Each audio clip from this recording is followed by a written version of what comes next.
Okay, so this is a bit of a switch.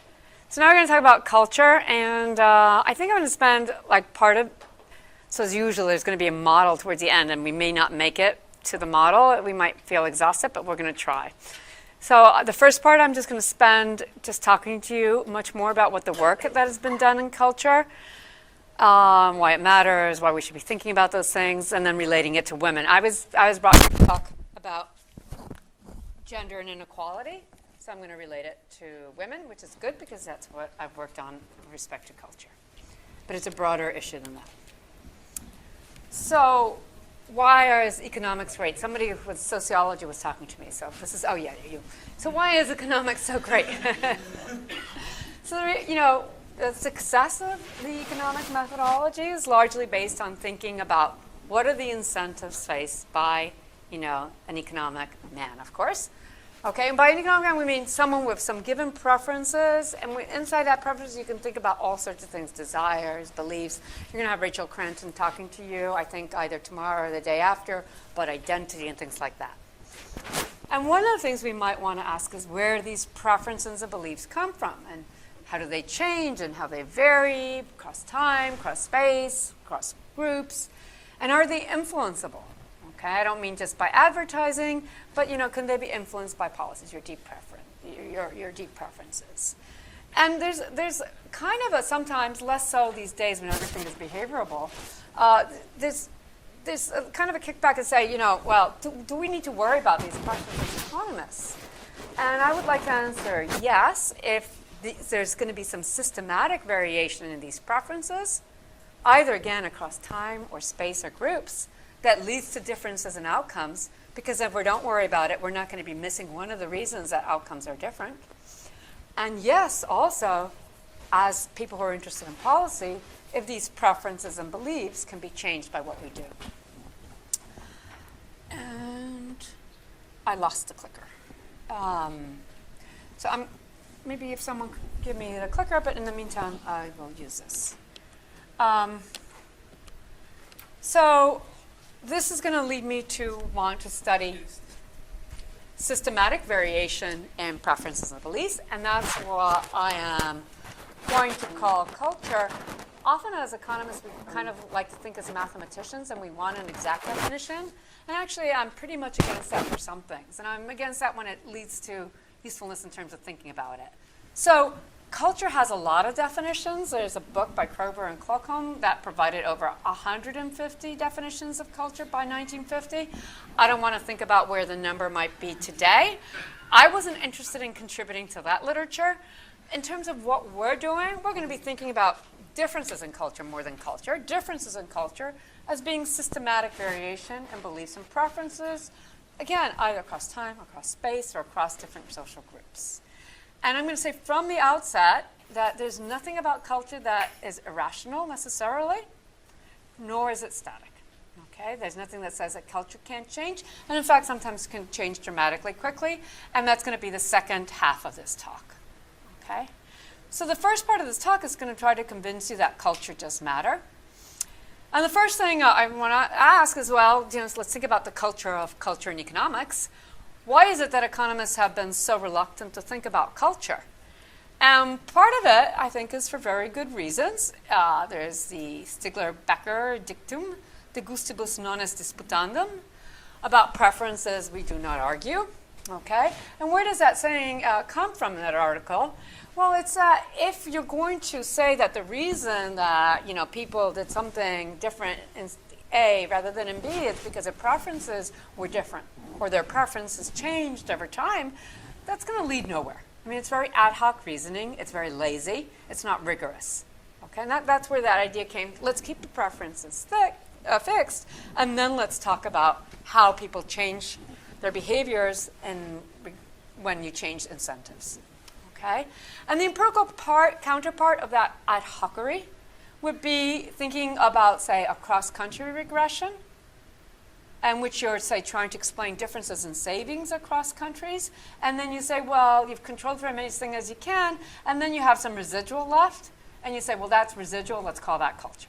That's really not going to convince anyone, especially not an economist. Okay? So that's one problem, which is that it's kind of associated with bad thinking. Another problem is that if preferences really are endogenous, then of course conducting welfare analysis is going to be difficult, and in particular, the second welfare theorem is not going to go through. Okay, so we take preferences given, and then you can write down the standard welfare theorems. So that's another level of difficulty.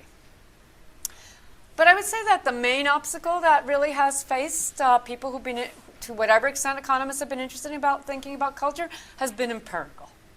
Okay, which is, how do we think about showing that culture matters? And in particular, how do we separate differences in beliefs and preferences that people might hold from differences in environment? If we want to explain why it is that there's a higher savings rate in China than there is in the United States, how do we control for all the differences in the institutional and economic environment or in individual endowments, and make sure that we're left with differences in beliefs and differences in preferences? And the literature has faced this in a variety of ways, and I'm going to be talking about something which I call the epidemiological approach. But I'm just going to give you, before that, I want to give you a brief review of some of the literature. This is a highly selected sample of the literature. I would say that anyone who's interested in this topic, there's a 2-year-old handbook of social economics that treats with many of these topics, okay? And I would recommend that you can pursue it further there. But basically, I'm also given time constraints. Basically, there's historical case studies that try to make the argument that culture matters. Again, I'm going to get, in interest of time, and just tell you maybe one of them. There's a very nice paper by Botticini and Eckstein, and they look at what they call kind of a historical accident, which is after the fall of the Second Temple, a different group becomes a dominant religious group in Judaism. Okay, and instead of being a religion that's devoted to making sacrifices, instead Judaism becomes a religion that requires men to read and to learn the Torah. Now, this is not a time in life, in civilization, when reading and learning the Torah is useful. I mean, it might be from a religious perspective, but not from a directly productive perspective. What you're doing is taking time that could be spent in the fields, and you're putting it to this unproductive use. And their argument is that, as Jews dispersed all over the world, what happened is that when urbanization occurred, the skills that the Jewish people had, which was they knew how to read and write, the men, became particularly useful, okay? And that particular usefulness of reading and writing, when many centuries later there's urbanization, is what explains the Jewish specialization in certain occupations that call for high human capital, okay? So they are trying to make an argument about a shift that was cultural, if you'd like, sacrifice to reading and writing, that in some sense responded to some political struggles within Judaism, some religious struggles, and had no economic motive at that moment. And only centuries later does it lead to a differences in outcome. Okay, so that's, again, differences in culture leading to differences in outcome. Avner Greif has this very well-known paper in which he argues that the differences in the way that we set up institutions, trading institutions, and in particularly the Maghrebi set up horizontal arrangements which were not specialized, which relied on kinship, and everyone was both a merchant and a trader, so to speak, versus the Genoese, which set up contractual relationships, allowed the Genoese to have a larger advantage over the Maghrebi once trade expanded. Because once trade expanded, the Genoese had a contractual system in place for which to take care of hold-up problems, and the Maghrebi did not. So I'm just trying to give you some examples. Maybe I'll give you another one. Those are case studies. There's also just like importance of experience, what you lived through. So, for example, Paulo Giuliana and Antonio Spilimbergo have a paper that shows that if you lived in an area that felt the recession more deeply, your beliefs about the role of distribution and the role of luck versus ability in producing outcomes is going to be different than someone whose beliefs who grew up in a different sort of environment. So again, it's just your beliefs and eventually what your preferences are going to be, say about redistribution, are being formed by something that you've experienced. There's experimental literature that shows that ways in which people play particular canonical games varies on average with what country they're from. More specifically, I think the most famous one is one by Henrik and al. So these are anthropologists. And what they did was a series of classic experiments, dictator game, public goods game, and way before it became popular in economics to do this, which was looking at 15 small-scale societies across many countries. And they tried to make an argument which statistically they can't really make, which is they want to argue that societies in which you have to cooperate, so these are small-scale societies, think primitive, these are, so in countries, in these societies in which you have to cooperate, you're going to be playing these games differently than in societies in which you don't have to cooperate. So I forget which one doesn't have to cooperate. I don't know if hunter-gatherer, you have to cooperate versus fishing. Let me pretend it is. So if you suppose you have to have hunter-gatherers cooperate versus fishing, then in those societies you tend to be more generous, say, than in one in which you don't, if you're playing an ultimatum game. This kind of story is almost similar in a lot of ways to, I mean, the paper that you just presented before the break, I mean, could be viewed in terms of like an endogenous market-based cultural shift. Right. And that's kind of the same story that this is. Yeah, except that there we took preferences as fixed, and it was the incentives towards your political regime that changed. And they changed not because your preferences changed, your utility function didn't change. It was still log C plus beta, the average utility of your kids. But because other things were changing, some of them endogenously, like the amount of bequests, some of them exogenously, like fertility, then everything else changed. But I mean, like, kind of the counterfactual that you're talking about here is like if these people were in a society where the production technology was such that cooperation wasn't such a big deal, then they would tend to have. Well, the point is that it's a baggage you carry with you. Now you might argue why you carry it with you. Is it because people in the end do rules of thumb, and when they're brought over, let's put them, in a lab setting, they're bringing those rules of thumb, and those rules of thumb are for another place where it's optimal. That could be one reason. So yes. So the question is, why don't they readjust the behavior to the new setting where it's no good? And that's why when it's a long-term thing, it's very hard. When it's a short-term experience, it's hard to make it out. I mean, is it because there's something different about their preferences, or is it because people play rules of thumb, and those rules of thumb are optimal for their environment, so to speak, but no longer optimal in the new environment?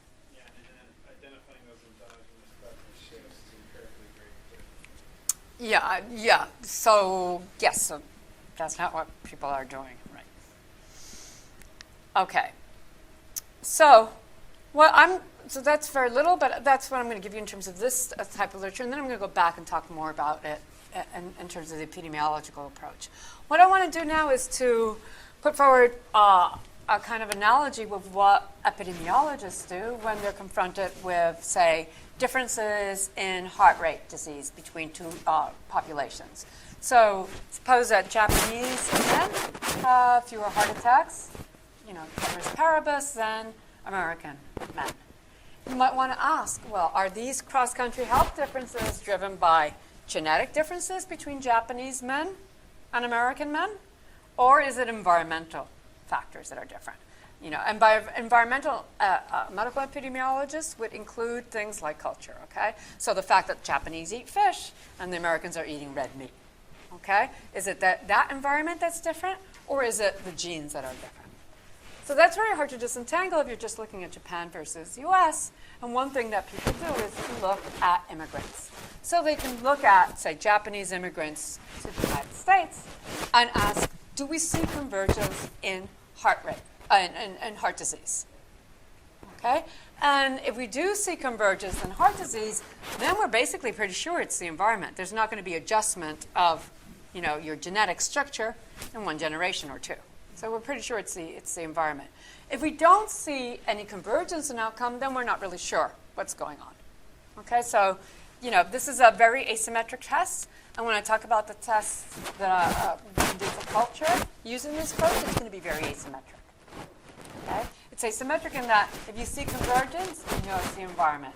If you don't see convergence, you don't know what it is. It could be that the Japanese came to the United States, but they're still eating fish. Okay? So it's not genetics. It's the environment. But you can't tell. But I mean, couldn't it be culture, though? I mean, like... Yeah, no, you're right. They put culture into environment.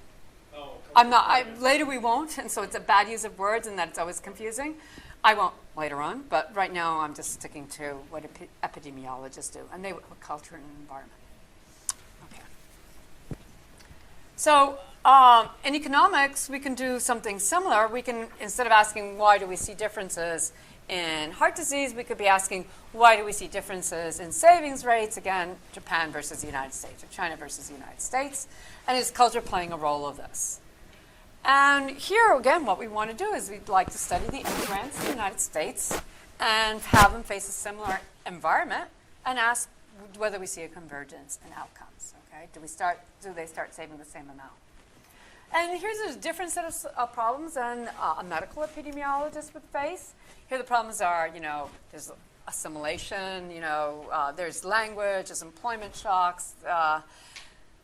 They could be living in the United States, but now their beliefs are influenced by mainstream culture. So remember, what we're interested in is not why do the men in the United States, the Japanese men in the United States behave in a certain way. We're interested in why Japanese men in Japan behave in a certain way, and why American men in America behave in a certain way.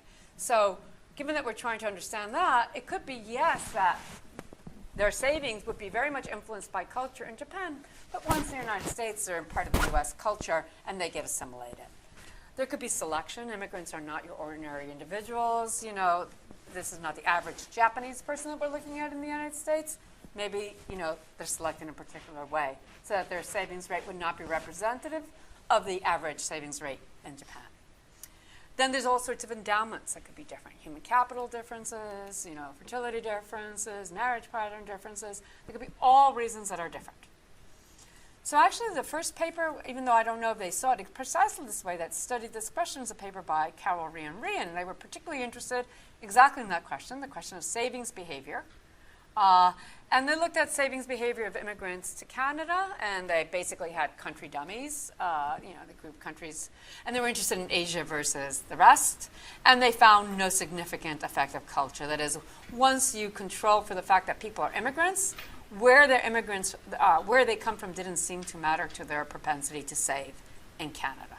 And then kind of nothing happened for a while. And what I would like to do to tie this back to women and gender inequality, et cetera, is to talk about women's labor force participation and thinking about this from a cultural lens, okay? And to try to convince you that there's something that culture has to say to us, all right? So that's what I want to do in the first half. Sorry? Yeah. Why didn't we focus on the second generation of migrants if we're interested in... Yeah, I will. I will. They didn't. Because we naturalize maybe something. Yeah, I agree. Yeah, I agree.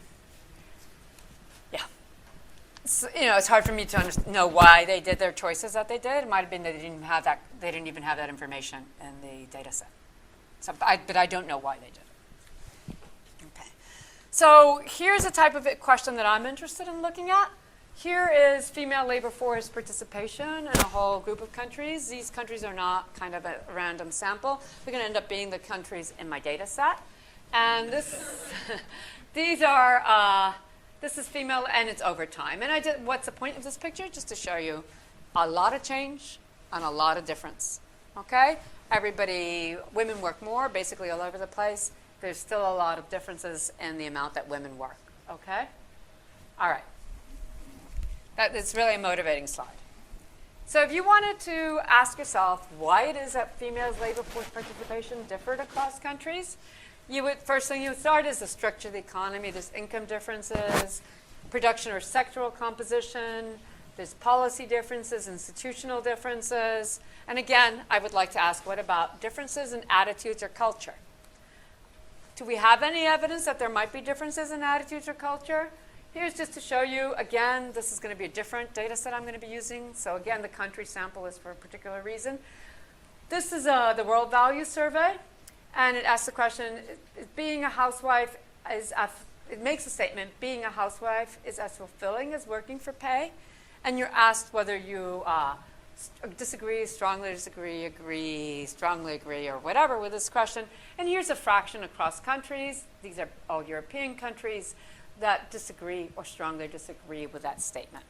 Okay? And this was I think this is in 1990. Okay? Just to give you an idea of what people were saying. So that people seem to believe different things. So, beliefs seem to be different, but we can't tie beliefs to what people are actually doing because there's many reasons people might say things. And I always make the argument that economists are really like primitive Marxists in the sense that Marxists believe that the only thing that matters are the economic forces and everything else is a superstructure. It's just responding, okay? It doesn't really matter. It just responds to what's going on. And a lot of economists would then just say, well, yeah, we see these differences across poles, but what that difference is really responding to is to what people actually do because the incentives are different across countries because of the environment in which they live. Okay, because of the institutions are different, because wages are different, etc. Okay, so what we wanted to do, the co-author with Alessandra Foley, was that we wanted to use the epidemiological approach that I explained to you before to study married women's labor force participation. Why married women? Those are the people where you see the big variation, and also fertility. We look at an arguably less problematic sample, second-generation Americans. Where is he? I owe you $1 now. We agreed I would pay you for asking that question. Second-generation Americans rather than first-generation Americans. Why do you want to use second-generation Americans? Precisely because you think that unobserved economic factors, selection, those things are going to be less important. On the other hand, the other problem, which is cultural assimilation, becomes worse. This is now people who basically are born. These are people like me, except I'm not that old. But, because you're going to see this is 1970, these are women who are going to have American parents. They're going to have, these are women who are going to have foreign parents, but they're going to have been born in the United States. So they're going to be, like me, they're going to speak English, okay? But their parents were born elsewhere. And the basic idea is that when people move countries, they don't take with them their formal institutions. Yes, it's true they bring with them their human capital, and we're going to have to worry about that. But they don't bring their institutions with them. They do bring their beliefs. And what we're going to try to exploit is the difference in the portability of beliefs relative to other things. And then we're going to have to worry a lot about human capital. Factors that people that are immigrants tend to segregate into smaller areas or other. Right. Yes.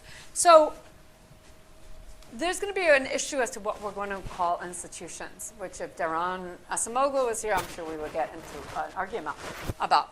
I'm going to call institutions formal legal things, okay? And in fact, later on, I don't think I have a slide that shows you, I just have a statement. In fact, those type of groups that tend to cluster, so there's nationalities that cluster more than others, those that tend to cluster, you're going to see a larger impact of the proxy that we use for culture. So there's going to be something about living with people of your own type that's going to make these forces stronger. And you might want to argue it's informal institutions, like do you bowl together, to use that terminology? Or you can argue it's also that culture gets transmitted much more because instead of just coming from your parents, it's not coming from your neighborhood. So it's a whole set of beliefs. Okay, maybe this is a good moment to say that there's something missing from this approach, which economists, I think, often miss, which is, of course, that culture is a social, and man is a social being. So when you say that culture matters, one thing is that, yes, you might have beliefs, but also societies rewards and punishes certain behavior. Okay, and when you move country, you're moving the ability of your original society to reward and punish you for certain behavior, which is why a lot of people move and come to New York City, because in New York City we don't punish anything, okay? So you can do whatever you want. But that's why people actually really liked going to cities. They were a bit more anonymous, they were less constrained by behavior. But that, I mean, all jokes aside, that's an important part of culture.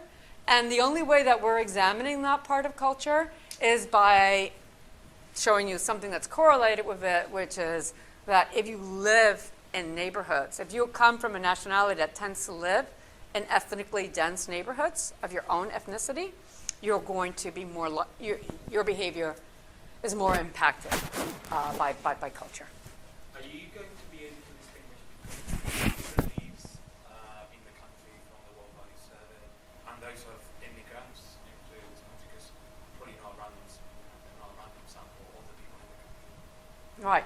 No, I'm not going to try to, because if I try to look at the beliefs of the immigrants themselves, I'm back to the question, are they doing things, is it because they do something that they believe it?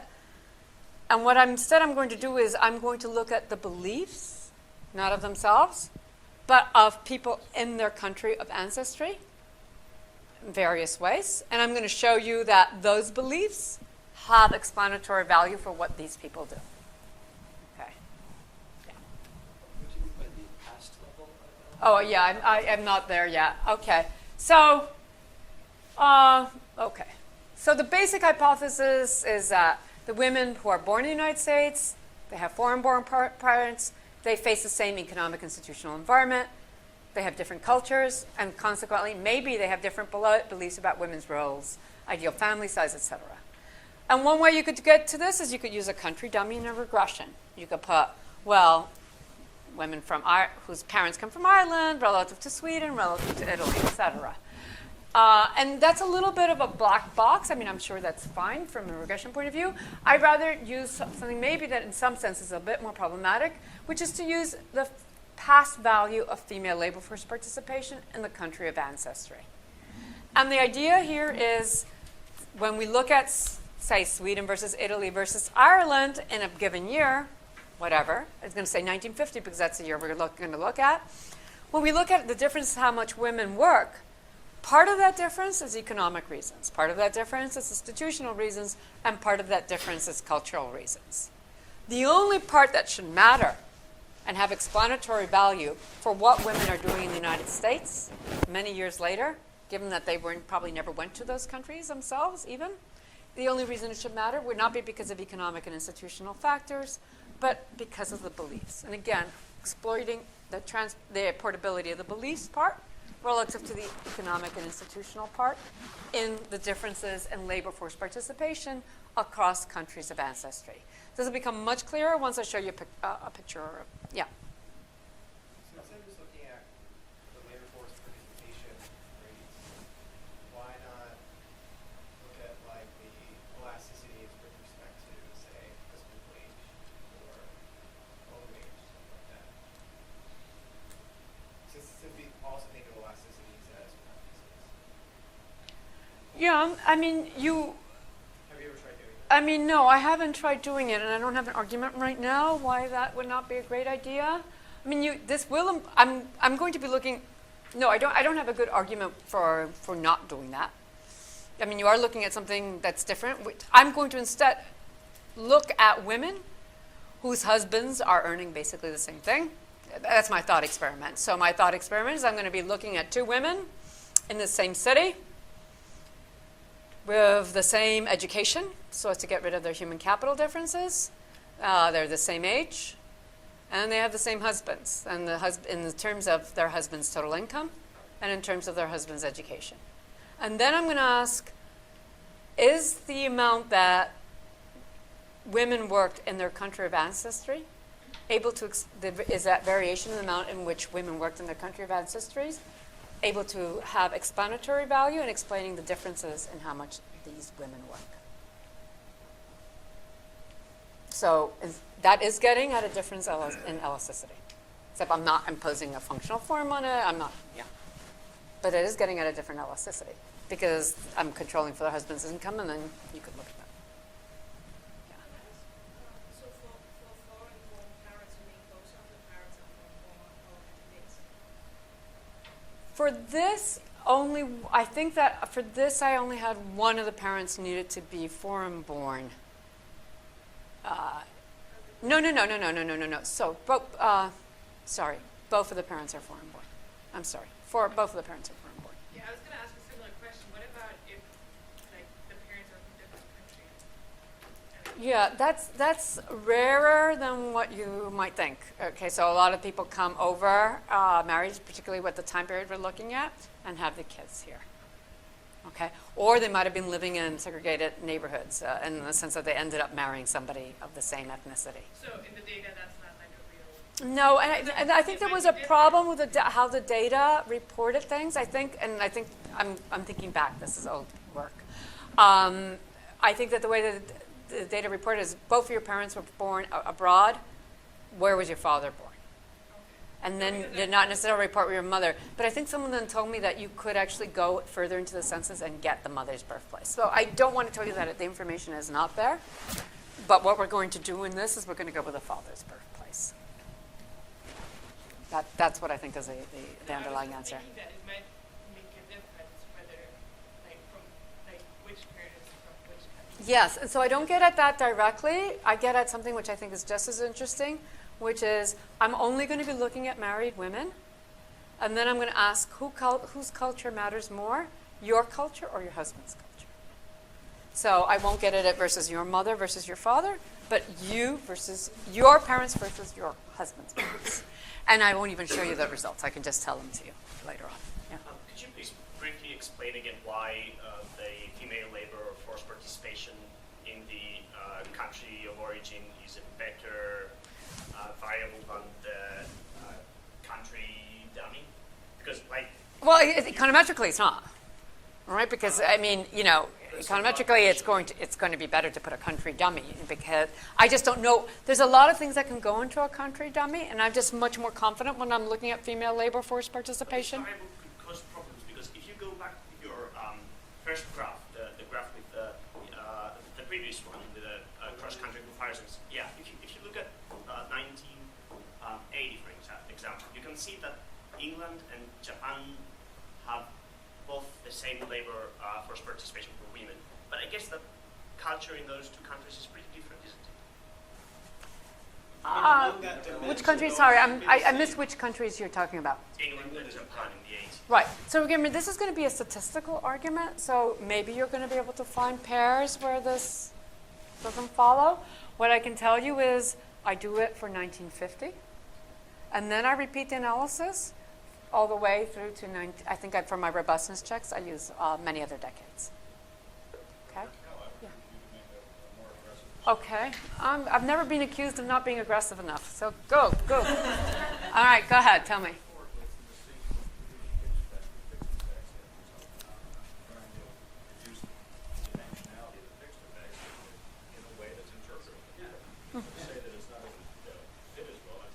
No, right. No, I'm just saying, you know, from an econometric point of view, you can't do any better than putting in a country fixed effect in the sense that, you know, there's other reasons that the labor force participation, but if you want to be able to interpret it, I agree. Yeah. Thank you, Steve. Okay. Yeah, sorry. I'm warning you, I just want to tell you something. We have a whole theory section afterwards on why does culture change?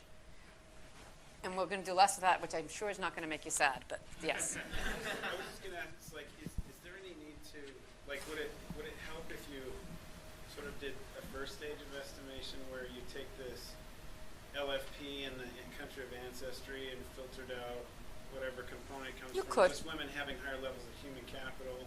And then plugging in you could make it. You could, but I'm going to do other things. I'll do other things which are. Yeah, you could make it a residual measure. That's actually what I do when it comes to the attitudes. Later on, I'll use the attitudes directly, and I'll filter out some things from it. Actually, I don't think I filtered that much out of it. Do you control for social background? Do you have information? No. Okay. I'm going to say hold on for 2 minutes about questions about what I do, and you will see what I do. Okay. All right. So, okay, we look at female LFP. So I think I took you through the argument. There's lots of reasons that female LFP is going to be different. and there's also economic institutions, there's culture. Lots of reasons why female LFP may not have explanatory value, even if culture matters. Assimilation, mismeasurement, whose female LFP should you be measuring, selection, and social incentives could be different. That's the idea I was telling you before. Culture is a social phenomena. It's not only an individual belief thing. So if we had found no explanatory value for female LFP, it would not imply that culture is irrelevant. It's just not a good test for rejection. But it's a very demanding test to getting something positive. Sorry, a question going back to the first slide. Yeah. Do you want me to flash back? Yeah. Here? So could female LFP affect women also through, say, a human capital channel that's not cultural? I'm going to ask you to make the argument precise when we go through further control, but you're going to have to tell me what you're thinking about. Sure. Remember, this is female LFP in Sweden versus Italy. Sure. Okay, affecting women in the United States whose contact with Sweden versus Italy is their parents are Swedish versus Italian. Okay, great. So the other problem, the real challenge that this exercise faces, and I think this is where a lot of the literature does not do a good job, I think a lot of literature follows, is that there also exist economic channels of intergenerational transmission.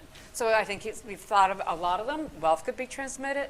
Education, some form of human capital could be transmitted. There might be genetics, ability could be transmitted. And then you really want to ask yourself, have you kind of killed these other explanations? Because culture is not the only thing that gets transmitted from parents to kids. Okay? So we looked at the 1970 census, married women, 30 to 40 years old, born in US. They're not in agriculture. You could ask, well, what decade should we be looking at for female LFP in the country of ancestry? We're looking at 1970 because it's the last census to ask individuals where their parents were born, unfortunately.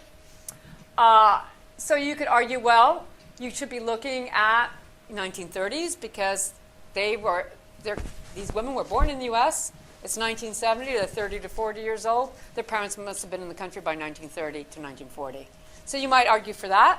You could also argue for, oh no, you should be looking at 1970. This is US in 1970. We have Italy in 1970. That's how these kids turned out. We should compare them with their kids. We can only go back basically because of data limitations to 1950. Otherwise, you only get a handful of countries for female LFP. And what I'm going to do is go to 1950 and then just show you robustness. In fact, I'm not going to show it to you, just tell you there's robustness. And then I'm going to exclude countries that should not be in it because culture has changed dramatically. So in particular, I'm going to exclude USSR and 10 European countries that became centrally planned around World War II. Why? Because culture probably changed significantly in those countries. And one thing I know for sure is that your parents were living in this country. They were living in the United States during that time. So to look at 1950 USSR is not good because in the revolution happened, the revolution happened after your parents came to, or actually that's not true for the 1917, but for the 10 European countries that became centrally planned around World War II, that did happen. Are results robust in including them? I don't know, I didn't try. Yeah, I didn't want to mine the data. So 6,000, it's just my methodology said you're arguing for cultural continuity, and there was no continuity there. 6,700 women from 25 countries. Those are the 25 countries that you saw in my graph of female LFP. That's why they were there. And we do this for kids, and we do this for work. I'm not going to show you kids. The results are actually even stronger for kids. This is just a graph of the data. Again, believe in showing the data. So this is a log of 1950 female labor force participation in the country of ancestry. And this is how many hours per week women whose parents were born in Lebanon were working on average in 1970. Okay?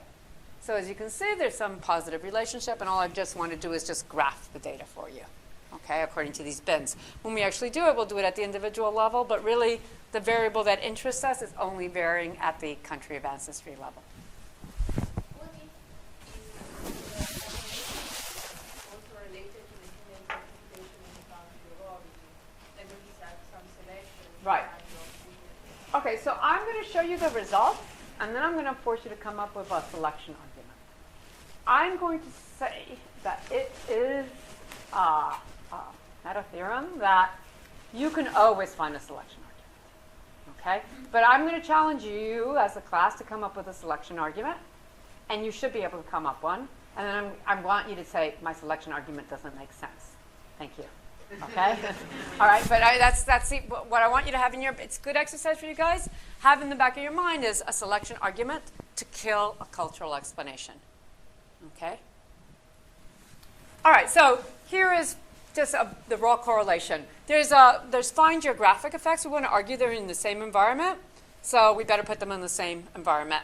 There's 100, I think, and 11 SMSAs, statistical metropolitan standard areas here. Okay, so that's always going to be controlled for throughout. For clustering at the country level? No. Is there individual? I don't think they're clustered. Don't think so. I don't think so. I don't think I understood that then. But yeah. Oh, okay. Yeah, and when I read the paper. No, I understand your question. I don't want to swear, but there might be. Yeah, I have to check. It doesn't say so in the footnotes, but all the footnotes were erased by, I'm going to blame my research assistant. Then it would remind me and I would know, but I don't remember. Okay, so that's the first thing without any controls. Then the problem is, as we said, education could be transmitted, so we don't want to compare women of different educations. Now, it's true that culture affects education, in particular, if you come from a culture, I'm going to want a woman. He said, but if you come from a culture where women should be working, or it's more good for, it's considered more positive for women to work, you might be more inclined to have an education since that has a big payoff in the labor market. So part of the effect of culture is lost, but it's still a better comparison than not to control for education, because otherwise, that's one of the differences among countries is that parents are going to be coming with very different amounts of education and propensities to educate their kids and different amounts of income and wealth. Okay, so we're going to control for education. As you can see, education doesn't matter much. Anybody have a guess as to why that might be? These are all married women. I should be clear, these are all married women, ages 30 to 40. You have age controls there, but it's still, I chose a narrow age range so that just to make everything very easy to see. If you're better educated, you might also have a spouse who's better educated. Exactly right. It's all being hidden in this time period. It all gets hidden by your spouse. This is not true anymore if you did this regression today. But then it's all hidden by your spouse. So the second I put in your husband's characteristics, out comes your education. And it's true. So I should make clear my categories: high school, some college, and college plus. The omitted variable is having less than a high school degree here. And as you can see, the amount. This is hours worked in 1970. You're more likely to work the more educated you are. These are all individual level regressions. And then more educated husbands means that you're less likely to work, especially if your husband has some college. And of course, his income is mattering. So this is a time period where it meant that if your husband was richer, you were less likely to work. If you were more educated, though, you were more likely to work. So you have to worry about the correlation. Yeah. Yes? So it seems like the female labor force participation is the only country level variable in this regression? Yes, it is the only country level variable. Have you tried putting in other country level variables to see whether that sums up some variance? I can do that, but I want to do it with a theoretical argument. So I'm happy to put in other country level, and I will, but I want an argument to put it in. I don't want to put in the whole, because the idea is, what's portable about female LFP in 1950 is your beliefs. That's my argument. And so that's why I'm putting in there. This is my proxy for culture. Sorry, Raquel. Yeah. Do you control for the ethnicity of the husband? Not here, no. So later on, the last pages of the paper, and this is something I think we underexploited, is this his versus, it's called his versus her culture. Is it her parents' culture or his parents' culture? And since you all seem to be interested in that, let me just give you the bottom line on that. The bottom line is that both seem to matter, okay? But if anything, his seems to matter a bit more. And this is consistent with something that we find in another paper that we wrote, which we didn't think was about culture, but it is in some sense about culture, which is one of the things that explains female labor force participation a lot is not so much your characteristics obviously matter, your husband's characteristics matter, But what really matters is that your husband's mother worked. Okay? So that is real. And that seems to, we have very few sources of evidence that allow you to compare your mother versus his mother. There's one telephone interview thing that we used that we didn't conduct. It was conducted some time ago. And there, if anything, it's his mother and it's not your mother. Okay? But in any case, yes, it's always an interesting question. And you can, if you have data to get more deeply into that, I think it's a fascinating issue. Magnitudes, does it matter? Yes, it does. It's about a standard deviation in female labor force participation in 1950 increases it by about 0.83 hours worked. This is about, depending on the specification, something like 8 to 10%, okay, is what we find. It increases the amount of hours that you work, one standard deviation increase in LFP. In terms of the difference in hours worked across countries of ancestry, it's explaining a large fraction of that standard deviation. And then taking extremes, if you have parents from Finland rather than parents from Lebanon, it increases the amount that this woman works by 22%, but that's at the extremes. The potential problem is, can a strictly economic variable be responsible for this correlation? And then I think the main source of concern has to be unobserved human capital. So who was asking me, I can't see your name, but you. You were asking me about including other country levels. So here's a macroeconomics gut instinct. Throw in GDP. Why GDP? I don't know. But you're a macroeconomist, you just throw it in. So one thing you can do is throw in GDP per capita in 1950. The real reason to throw it in is to say, well, that's a proxy for the income differences across country and human capital differences that might be in the parents and could be transmitted to the kids. So that's one thing you can do. Would you let me go down the list, just a few, and then I'll come back to you, unless it's about GDP. Okay. Then the next thing you can do is say, let's control directly for parental education. That's not in the census. We go to the GSS. It's a much smaller data set, much fewer countries, so you can show that it's robust to that. Then you can say, well, since we don't have parental education for a large set of countries, let's go back to the 1940 census, and let's look at people who are the right ages to be these women's parents, make sure they're the right nationalities, and control for the human capital that's embodied in them by controlling for their years of education. So you can drop that into it, and the variable still survives. Then you can say, well, it's not really human capital, it's the quality of human capital. How do we get at the quality of human capital? Maybe we should use some measures of the quality of education across countries. There's not anything from the 1950s that are things that are more recent by Hanishek and Kimco, so we can look at international test scores and control for how different countries do in international test scores to get at some sort of measure. And that doesn't matter. And then the last thing that we can do, and I think it's probably the first thing we should have done, and the strongest thing, is to actually do wage regressions, which is to say that if there's unobserved human capital, then, and that's what making the labor force participation variable, helping to explain labor force participation differences across women of different ancestries, then that labor force participation variable should also help to explain wages, okay? Because really, why would it be that human capital makes you more likely to work after control for your education, your husband's income and education? It should be because when you go to work, you earn more, okay? So the opportunity cost of not working is greater, all right? So we can do wage regressions, do a Heckman correction, and we don't find that LFP variable is able to help to explain variation that we see in wages. Okay. That is that. The last thing I want to say is that we did the same thing with the World Value Survey, but now we only did Europe. And the reason we did Europe is because when you look at 1990, that this question wasn't being asked for a large variety of countries. And we just did the same epidemiological approach, which is to say we took 2 questions that were asked of a large variety of European countries in 1990. And again, the idea would be that variation across countries and how people answer these questions does that help to explain what women do in the United States in 1970? And you could say, how can the future explain the past?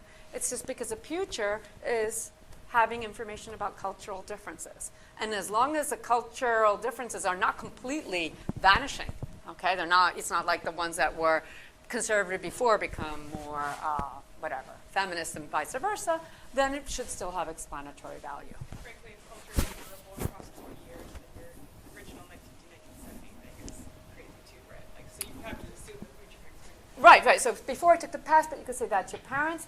Now I'm taking the future and saying, well, your parents, which came in the 1930s, still are going to have cultural differences that are hopefully reflected in how people answered this question. Again, please understand, it's not how they answered this question in the United States, it's how they answered this question in Europe.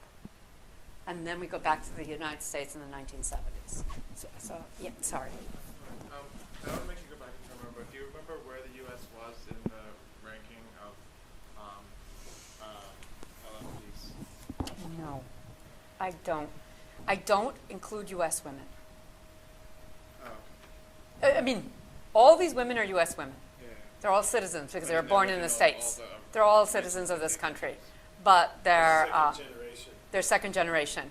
So, but I don't include American women whose parents were born in the U.S. Right.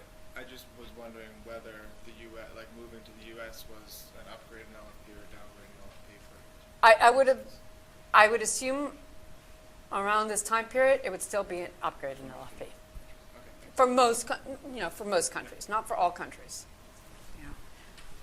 Actually, maybe I didn't have the U.S. in that picture. I don't think I have the U.S. in that picture of countries, so I could just include it there. Is there another way you can look at this to try testing whether you get the same results if you look at men's rate of participation? So you use I did. Yeah, we did. We did. No.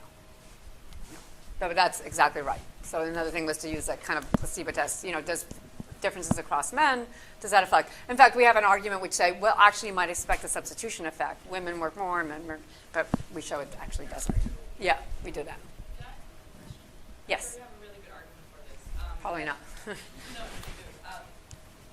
What is the rationale behind thinking that this is not discrimination? I assume that. Well, this is 1970s, and I think I would have to be very careful if I did this now, because and control for at the very least the color of your skin or your potential other factors, and that most of the sample, there is Mexico. Okay, so one of the things we do is we take Mexico out of the sample and we do the whole thing. In fact, we take all the large observations and try without them. So Italy is also very large. Yeah. I mean, it could be that there's this.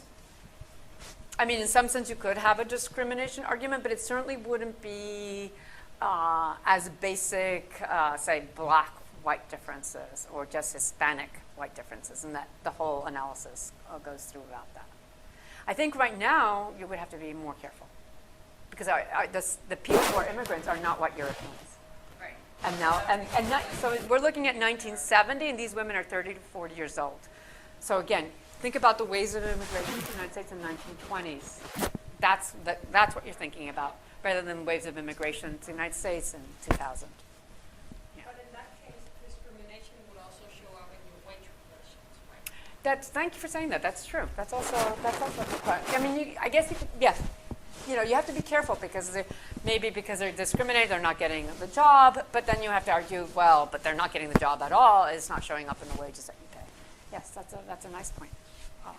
I don't know who was first. Sorry if you already said this, but did you run the regression on just the extensive margin? Yeah, we do the extensive and the intensive. And it's similar. Yeah. Yeah, so I'm not showing you all sorts of robustness because the point wasn't really so much to convince you about this paper. I tend to be very bad at I tend to go into depth too much, so, right, David? So I tend to go way too much into detail. I don't really know how not to do detail. So I just wanted to tell you that if you do the World Value Survey, you can keep the same epidemiological approach as before and kind of the same results go through as before, which is here's a fraction. I'm just going to show you graphs. I'm not going to show you regressions. Here's a fraction that strongly disagree with being a household fulfilling as working for pay. Here's how much they worked in 1970. Here's how they answered the question in the 1990s. I'm just showing you the positive correlation. You can do the regression analysis, and that gives you similar results. Here's a job is the best way to be independent. And again, I guess I want to go back to, just even though I shouldn't go into detail, let's go back one step. I asked you to come up with a selection argument. So what's a selection argument that would give you the result that it's not culture? So suppose you're convinced it's not economics. I convinced you that it's not human capital. What would be a selection argument?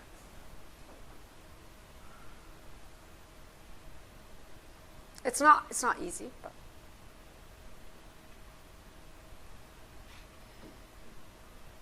Okay. Yeah. Maybe they will have to recover the cost of migration, so they work hard. These are the second generation. You're controlling for their education, their husband's income. It's. I doubt it. It's a selection argument that we're looking for is that they left. I mean, that's a fact. They left. No, but so it's like they left because they didn't like the country. They said, get me out of here. but why does this give you this positive correlation? Oh, it wouldn't, which is also the other. No. So I want you to make my result go away. Oh, okay. Yeah. The people in the higher labor force participation countries, there's like positive selection on an observable characteristic. So like if you think of a Roy model, it's like kind of the best. The people that are the best in unobserved ways are coming, and the women that are the best in unobserved ways are coming. Okay, so these are their descendants. So. Be the best. Okay, these are their descendants.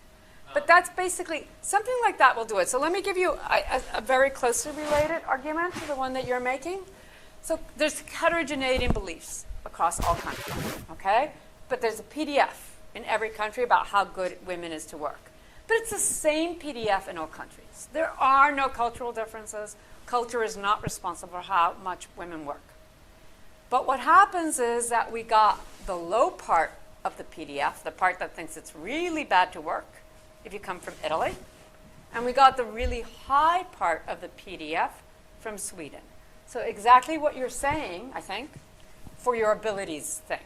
We're getting the part that's really bad from Italy, and we're getting the part that's really good from Sweden, and that's what's getting passed on, the ability.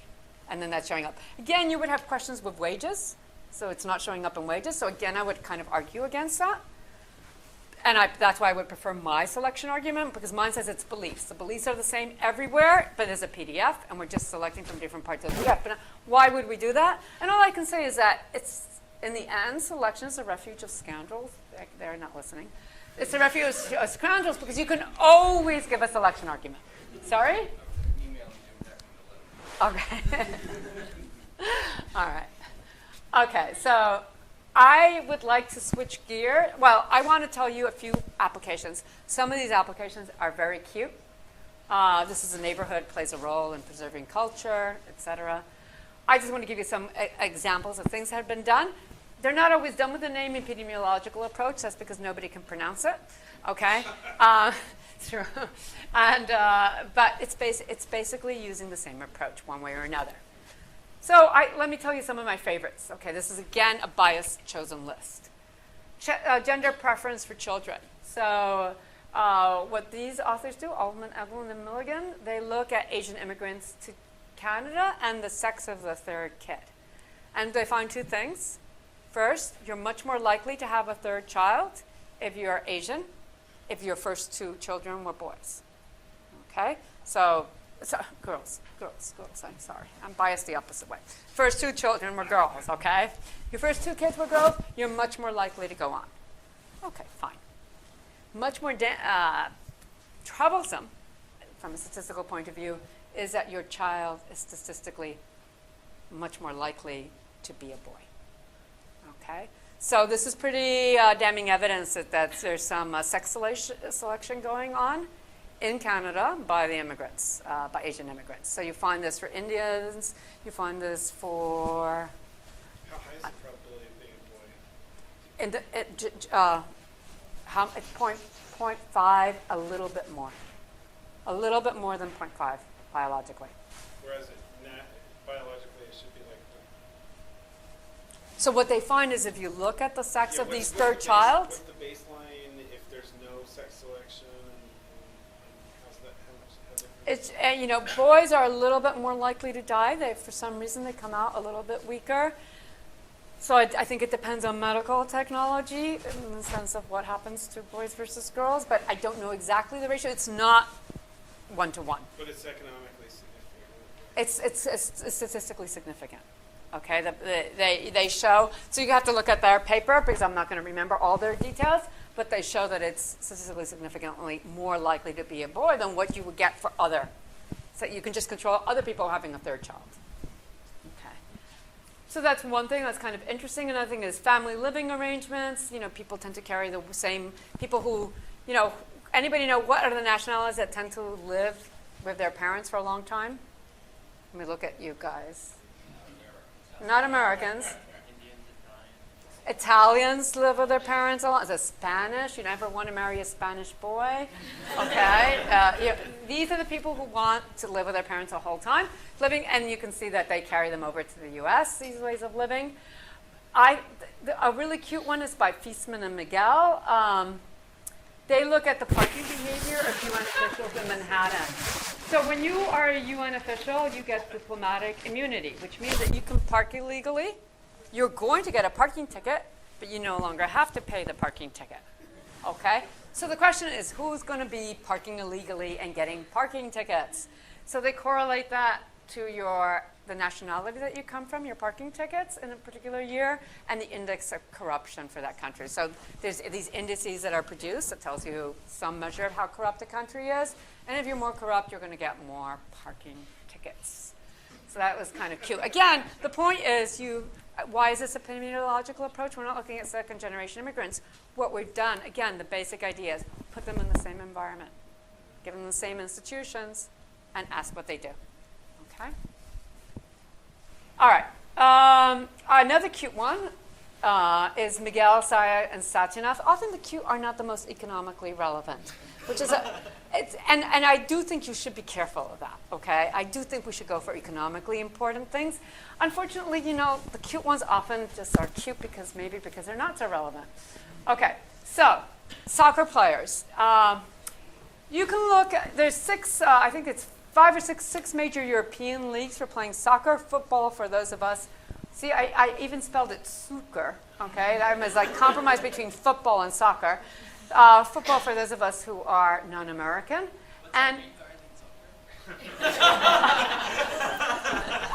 that was a parking ticket to the line before, and it came out as a green card. Red and yellow card, okay? And that's parking.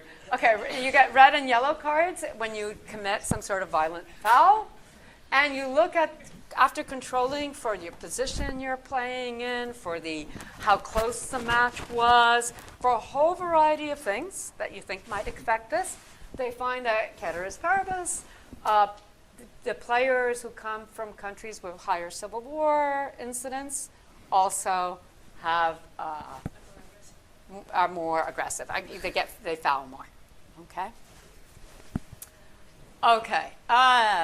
They also control for the fixed effect of referees because you might think referees are racist. They're going to be, so they have fixed effects for referees. So it's actually it's nice because it's kind of convincing. On the other hand, you know, you kind of Civil War incidents in this, but yeah, that's there. Okay. Shirking, economology. They look at, you know, south of Italy, people shirk, north of Italy, very good workers. They look at movers from the south to the north, and then they look at their absenteeism behavior. And I don't remember. I'd be lying if I say I remember they have firm fixed effects or not. Let's pretend they did.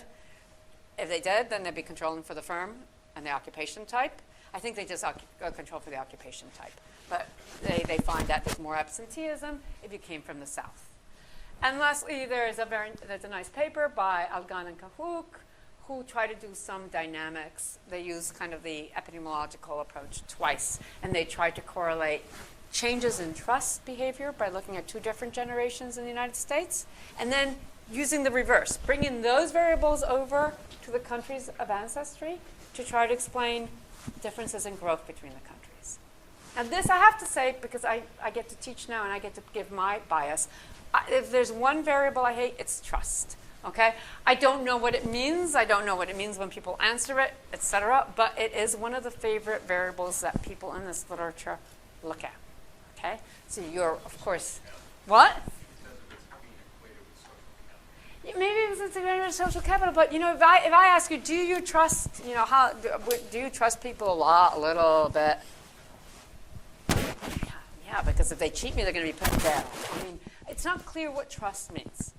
Do you mean trust independently of social institutions? Like if you were in a desert island with this person, you would trust this person not to steal the last piece of food that you're dividing or something? What does it mean? It's not clear what it means, but it does come out statistically significant in a lot of things, and people love the variable.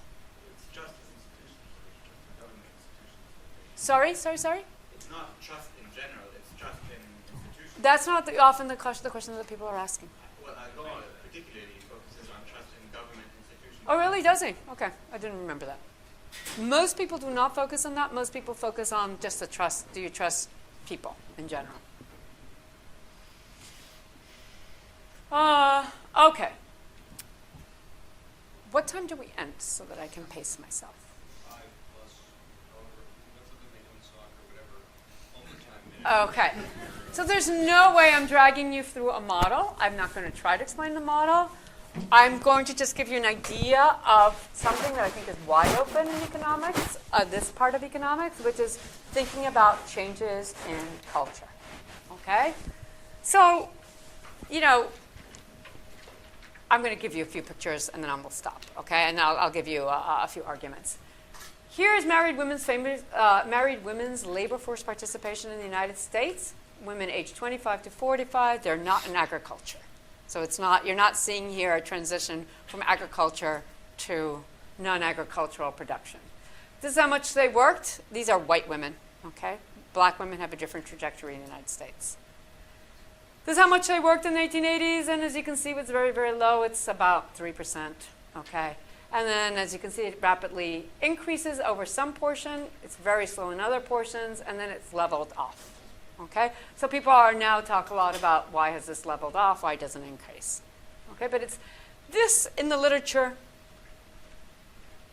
actually not in this literature, but in another literature, looks like an S. Okay, now you might have to strain your eyes, but that is what's called an S shape, and it's called that in the literature of diffusion. So if you look at diffusions of refrigerators, cell phones, blah, blah, blah, it tends to look something like that, and that's generally called an S shape. So when we want to think about why women have changed why they do, there's many reasons to think about why they change what they do. We're all economists, except for that sociologist, wherever, there you are. We're all economists. No, I'm kidding you. I like that there's sociologists here. Except sociologists tend to believe that they own culture, which makes them very, very hostile to me. Okay. I'm distinguishing that from the hostility of economists, which is, it's always there, okay? So that's a fixed effect. Okay. All right, so we economists, well, how do we explain things? We always want to explain with exogenous variables, okay? So what is our favorite exogenous variable? Technological change, okay? Anything that's long run, it's technological change, okay? Now, of course, that begs the question of why technology changes. It's like, does it just come like this? But nonetheless, let me not quibble with that. Technological change is what's pointed out. And so people have written papers on how household technology, workplace technology, medical technology, all of those changed incentives for women to work. And these are all wonderful papers. There's also a literature that looks at wage changes. Okay, so I'm just going to give you the literature basically today. Changes in returns to experience, changes in the gender wage gap, which could reflect changes in discrimination, things like that. There's also institutional changes. I've been working on divorce. Other people have worked on changes of child care provisions. And again, we might want to ask, what about not culture difference across people, but cultural changes over time? And if we want to talk about cultural changes over time, we need to have a theory about why culture changes over time. And that's not very readily available.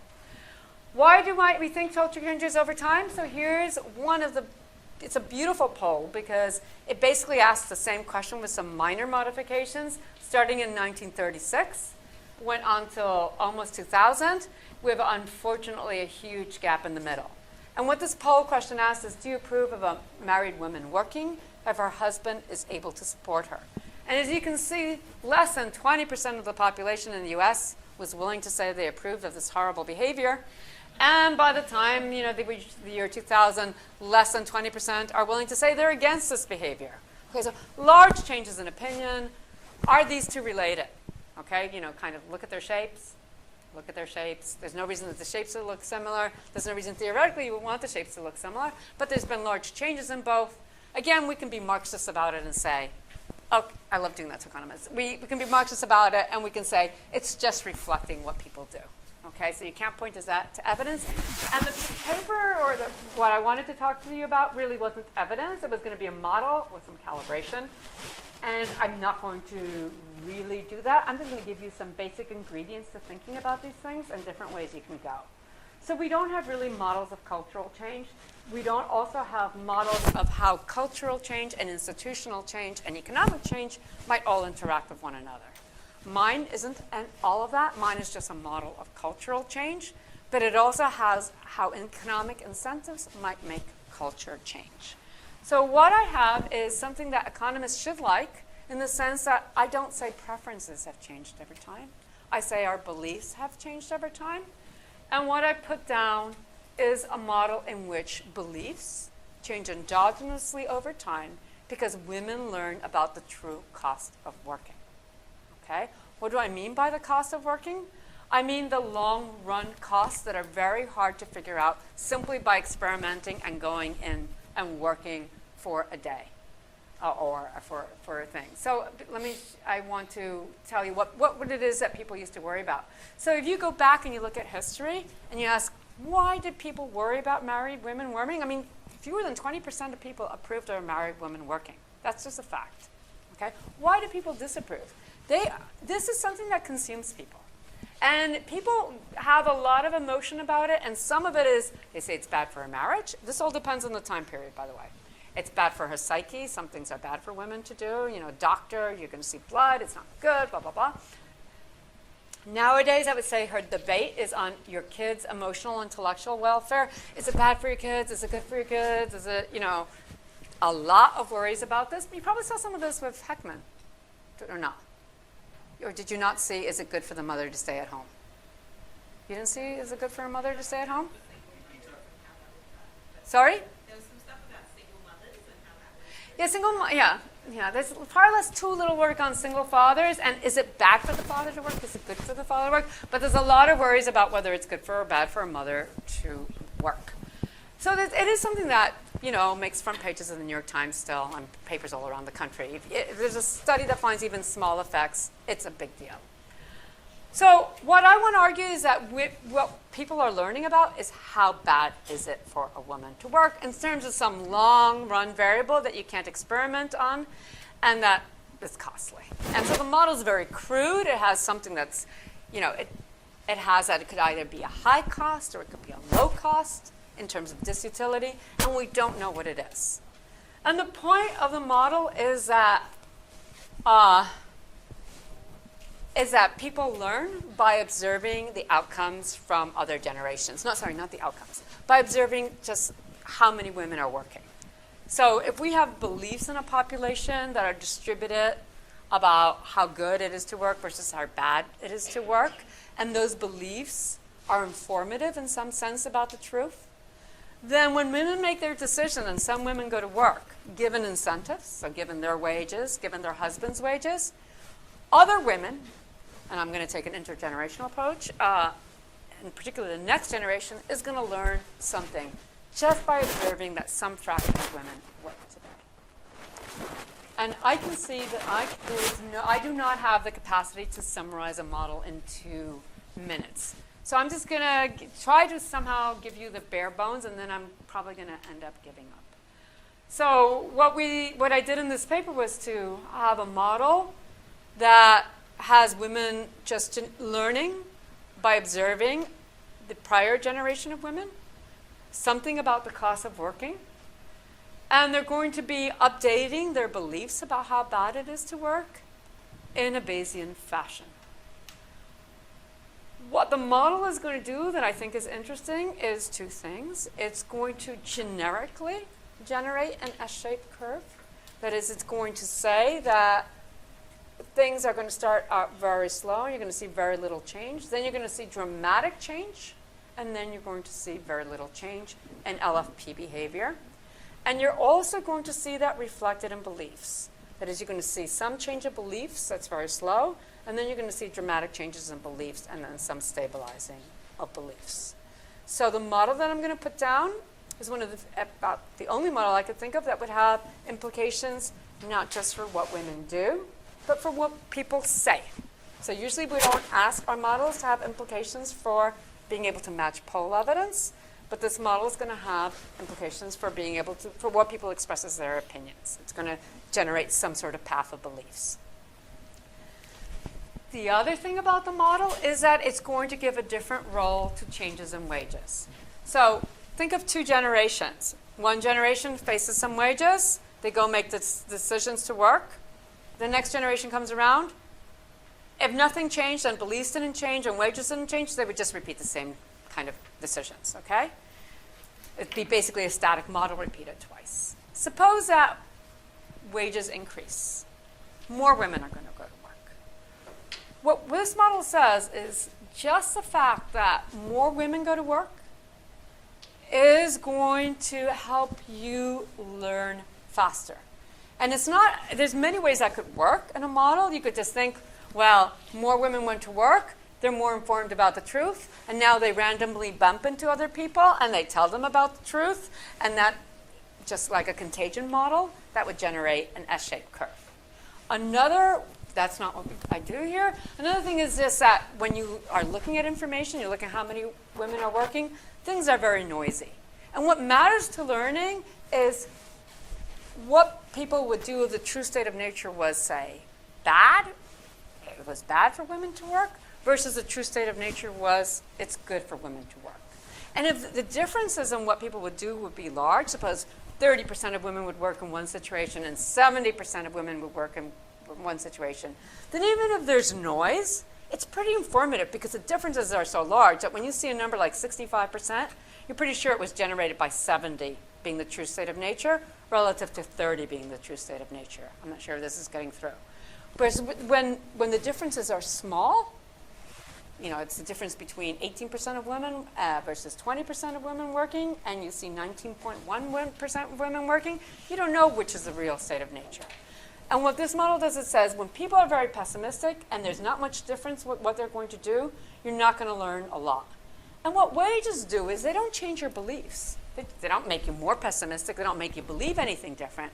It just makes the differences in what people are going to do larger. And that makes learning faster.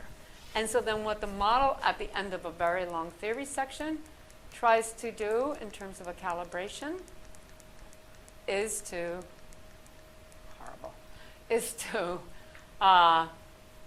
look at the female labor force participation curve that's generated by the model and to say how much is being generated by just the fact that beliefs are changing over time endogenously, how much is changing just because wages are higher and more women want to work, that's what I call the static effect of wages, and how much is being generated by the fact that wages, the change in wages helps because it changes beliefs more rapidly, and that's what I would call a dynamic effect of wages on beliefs, and that can be very large in some decades. So I realize this is incomprehensible, and I'm just going to conclude by saying, if you're interested, I think this is a nice way of looking at things. It's certainly not the bottom line by any means. I think this is a really fascinating area to work in, cultural change, and in particular maybe think about, as I said, the interactions between economic incentives, how that actually might feed into cultural change, and that also might feed into institutional change, and yeah, to work in that area, and the political economy of that area. Just to throw in one more last thing. I'm going to stop now. Oh, no, yes.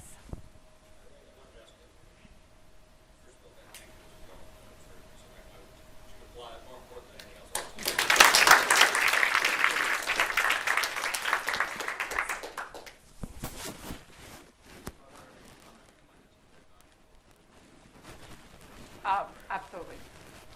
think that that would be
Nothing is controlled in maternal characteristics, but I would still call that culture. In other words, what you're calling role models is the fact that children do what their parents did. So now I see my mom work, I work. I see my mom not work, I don't work. To me, that is culture. Okay, that's fine.